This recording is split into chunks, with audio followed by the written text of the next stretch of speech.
Well, good morning. Today is day 2 of our series of Facebook live streams that feature local experts and professionals focusing on the mental and emotional well-being of populations here in our area during this pandemic. This morning, Dr. Bob Lutz with the Spokane Regional Health District will have a daily update, and he'll also be joined by Daniel Van Lierop with the Child Care Aware of Eastern Washington and Dr. Ashley Beck with Spokane Regional Health District. And this morning, they're going to be focusing on trauma and stress for individuals and families and that they may be experiencing during these times, and the importance of social connection during social isolation, and also strategies for both children and families. And of course, if you have any questions, make sure that you share them with us here on this Facebook page. But as for right now, we will start with Dr. Bob Lutz.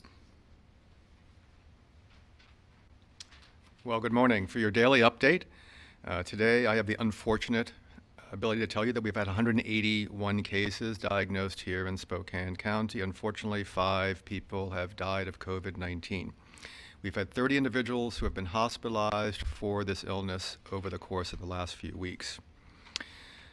With respect to the screening site, it will be up and running again today, beginning at 10 a.m. and closing at 5 p.m. The new location is easily accessed just off of Broadway at the fairgrounds. And then finally, with respect to donation of supplies, thank you. We thank everyone in the community for the willingness to provide supplies ever needed in this time. We're accepting a variety of supplies at the fairground as well. Same entrance as what you would use for the testing site. Examples would include anything, if you're making masks or making gowns, anything sewn like that that could be utilized by people. Of course, PPE, personal protective equipment, paper towels, paper products, and household disinfectants. So those are just a couple of things that we're accepting here at the fairgrounds, but again, feel free to donate anything that you feel could be used by your community members in need. And with that, let me turn it over to Danielle and Ashley.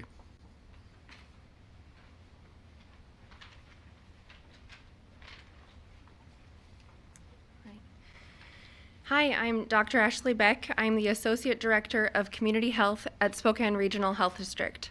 I'm here to talk to you today about supporting the well-being of individuals, parents, children, and families impacted by the measures that have been taken to protect our community from COVID-19. While the measures taken in our community are necessary steps to help flatten the curve and to save lives in our community from this disease, they are also having unintended impacts on each of us. For all human beings, the fear and anxiety around this disease creates stress on our bodies. For some individuals and families, the impacts of social distancing measures alone have been devastating. Adults have lost jobs as businesses and industries have temporarily closed. Adults are facing pressure of caring from others, and it's becoming challenging to meet more basic needs. Children and youth have been separated from some of the most supportive people in their lives, extended family, caregivers, teachers, friends, and will be greatly impacted by the stress and hardship that they're experiencing in their households. It's more important than ever that adults are focused on keeping their own bodies balanced. When we start to feel stressed, you might notice things like increased tension or tightness throughout your body. You might feel your heart rate or breathing become more rapid as your blood pressure rises. The response that your body's doing is designed to protect ourselves, but if you experience this for too long, it might actually make you sick or impact your long-term health. To help your body balance these physical feelings, it's really important to take active steps to regulate your body in a healthy way. Some ideas for this include things like taking deep breaths when you notice that your tension is beginning to rise in your body. Things like exercising, connecting with a friend or loved one, laughing, like watching a funny movie. All of these things flood your body with positive hormones that can really help to balance and keep your body feeling healthy in this stressful and difficult time.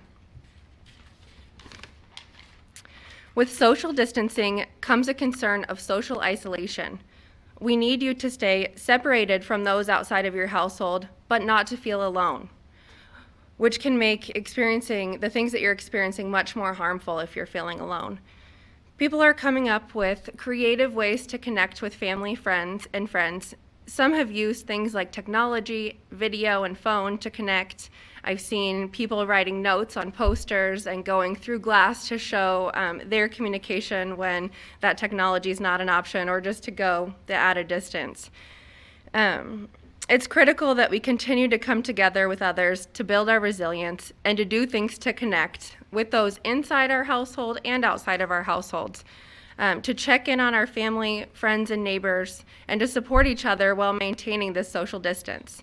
I've been lucky enough to receive messages from my neighbors who are making grocery runs, asking if there's anything that they can look for me or pick up while they're out.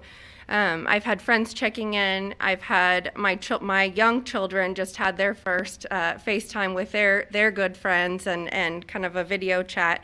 And those are all things that make a huge difference on how your body's able to handle and regulate that stress that you're feeling. We know that this experience is traumatic for people of any age, and that some will face more hardships than others.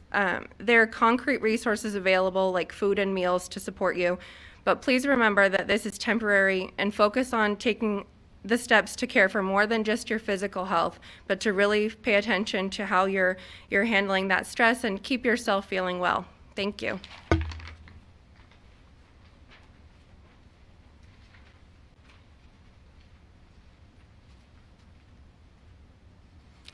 Good morning. I'm Danielle Van Larup. I'm with Child Care Aware of Eastern Washington and Community Minded Enterprises. I've been in the field of early childhood for over 30 years, and I'm a trainer on children's behaviors and things like trauma and how it impacts children. I'm here this morning to talk with you about the mental and emotional well-being of young children and families. During this historical time of COVID-19, not all children and families feel safe and secure. There's much job insecurity, job loss. Let me just share one example that we see within our field. Many child care and family home providers are struggling to stay open to provide child care for first responders and those in essential services. They have lost many of the families who are not working. They struggle on a daily basis to find the supplies they need to care for those children. Bleach, diapers, milk, food. Many of the grocery stores are limiting things like milk or tuna fish, and yet they're serving large numbers of children. Many child care providers who are small businesses have also had to close. They struggle wondering, will I be able to pay my employees during this time? Most of us know someone who's not working. Some parents are working extra long hours from home. They're not used to that. They're sharing that home work environment space with their spouse who's also working. And then you add in that many of them have to take on caring for their kids at home. They're also struggling, finding themselves thrown into the role of homeschooler or supporting our kids who are doing their education online. So when families are anxious, stressed, tired, it's easy to find ourselves in our emotional brain state. We become reactionary instead of responsive. These difficult times impact our children, and they impact how we respond to our children. Children are not born knowing their emotions or knowing how to self-regulate. It has to be taught. We are their first and primary teachers.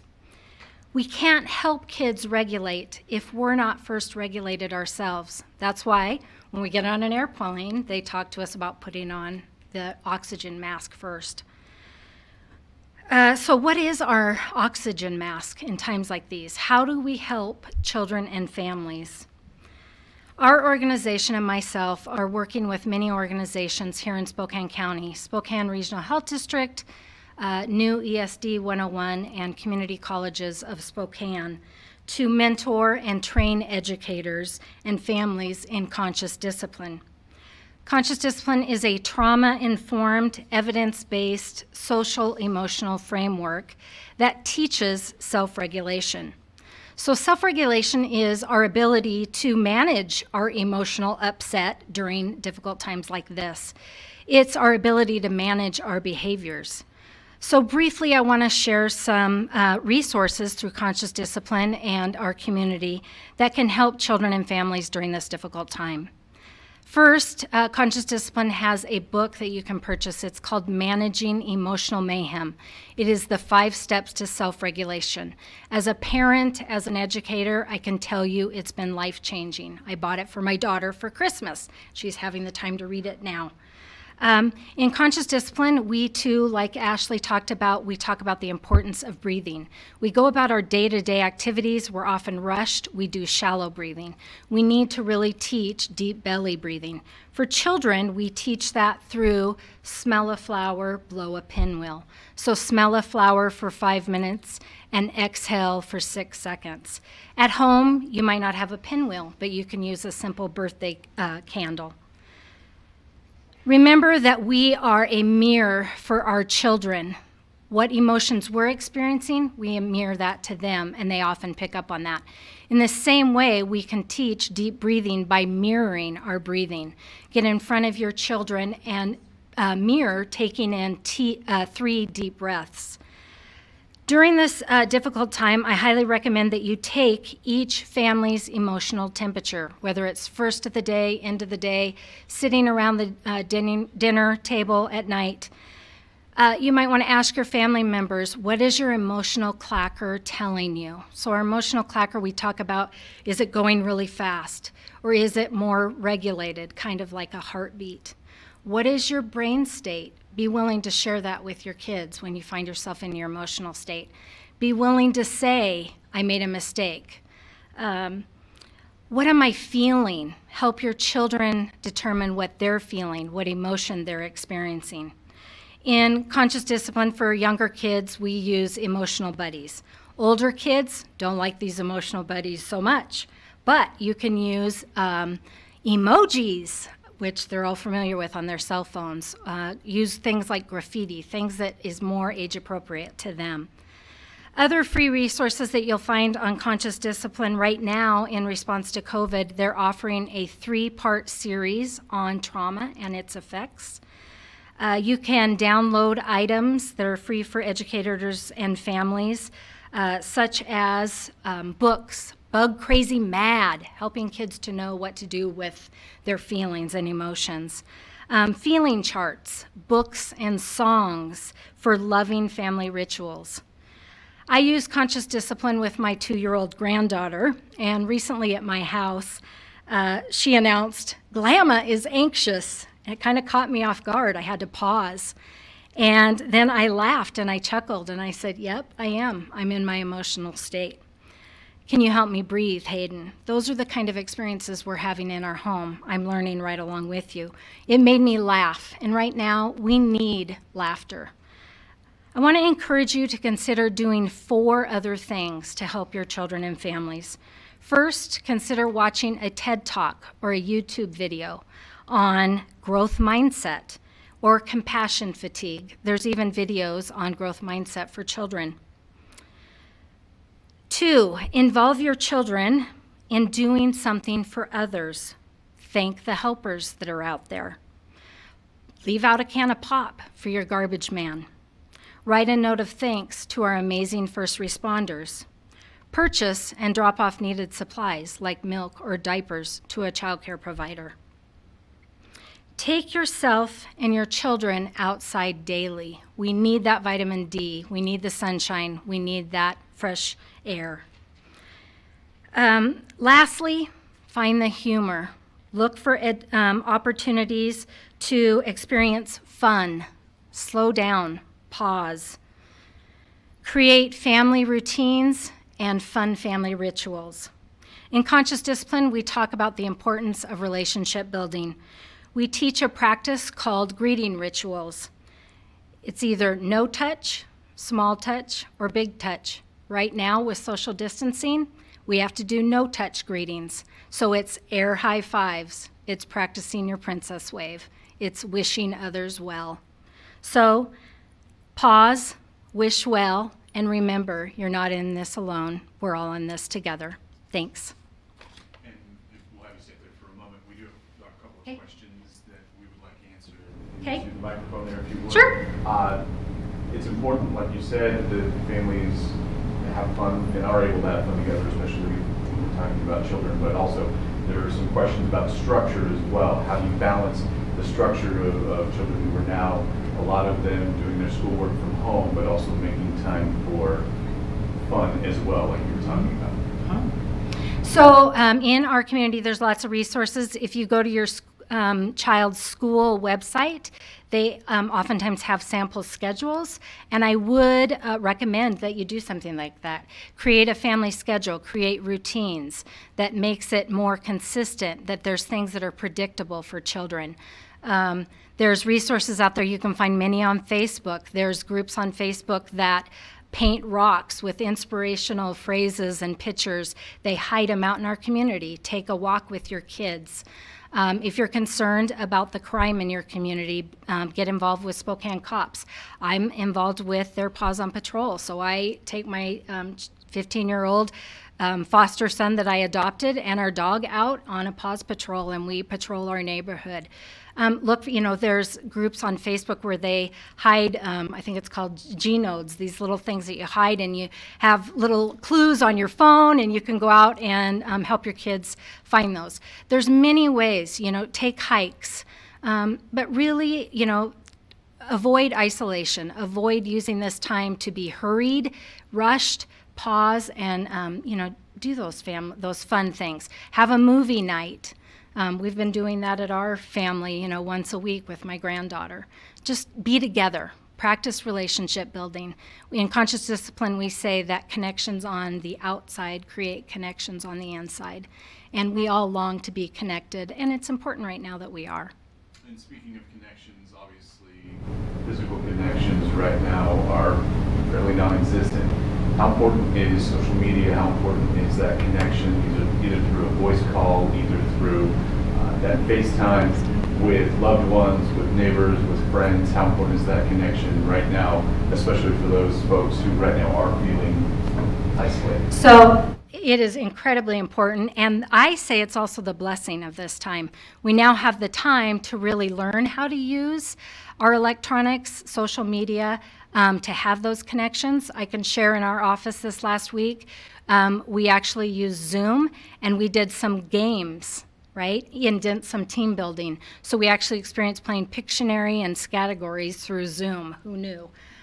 You can do creative things. Take the time to read a book that you've wanted to read, like I talked about Managing Emotional Mayhem. You won't regret it. There's lots of resources, lots of opportunities. You just have to get a little creative. And we have a question for Dr. Beck. Wanting to find out what, again, we have some folks that have joined us since the beginning here. What are some ways or strategies or ways to deal with some of the stress? A lot of us right now feel stress one way or another, either at home, at work. All of this right now can be extremely stressful. What are some strategies to deal with that? I have some strategies, and I just want to kind of add on for parents, especially who are dealing with the added pressure of homeschooling and potentially working from home or other kind of individual family stress, that it's important to kind of give yourself some grace too, and understand that you aren't going to be able to replicate school, that the structure is important and kind of that predictability of a schedule for young children especially, but when their schedule's been so disrupted. But remember that you're kind of the caregiver first, and that your connection to those children and that kind of attachment is the most important thing right now for comforting them. And then I'd say like the school is second to that, needs to be second to that, and stay second to that, because they need that connection so much right now. And in terms of healthy ways of dealing with stress, I think a lot of Danielle mentioned so many great things like deep breathing and laughing, and each of these things that we can kind of take this small moment to really rush your body with some of those positive feelings. But some other ideas and things that are really important to keep your stress down and your body healthy is really to remember to keep eating healthy and exercising and all the things that we say, all the time about what keeps you healthy. Those are kind of more important in a time of additional stress on your body, to really focus on just that self-care and taking those steps towards your health. Perfect. If we could have Dr. Lutz answer this question.